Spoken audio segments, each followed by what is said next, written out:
बघा मैत्रिणींनो, हे कडुलिंबाचा पाला आहे. ह्याला खलबत्त्यात वाटून घेते. स्वच्छ धुवून घेतलं ह्याला. हे शरीरासाठी खूप छान राहते, हेल्दी राहते.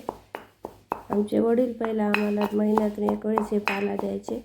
बिलकुल शरीरात थंड राहते, ताप येत नाही, काय नाही, प्रतिकारशक्ती वाढते. आणि हे ज्याला सहन होत असेल त्यानंच प्यायचं, ज्याला सहन होत नाही त्याने प्यायचं नाही. सकाळी सकाळी घ्यावं लागते उपाशीपोटी आणि 2-3 तास नंतर काही खायचं नाही. याच्यानंतर पिलं तर पाण्याचा एक घोट प्यायचा. आता ह्याला मी कुटून बारीक कपड्याने गाळून घेते. हे बघा मैत्रिणींनो, हे असं झालं. आता ह्याला अजून थोडं बारीक कुटून व्यवस्थित पाणी हे गाळून घ्यायचं कपड्यातून हे.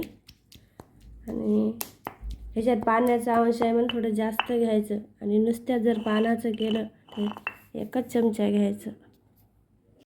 हे बघा, हा कडुलिंबाचा ज्यूस आहे. याला कुटून बारीक कपड्यानं गाळून घेतलं आणि सकाळी सकाळी प्यायचं. 2-3 तास काय खायचं नाही.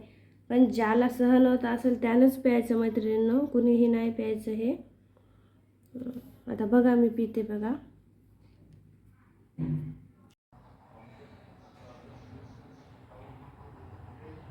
हा मैत्रिणींनो, हे बघा, हा कडुलिंबाचा ज्यूस आता मी प्यायले. बघा.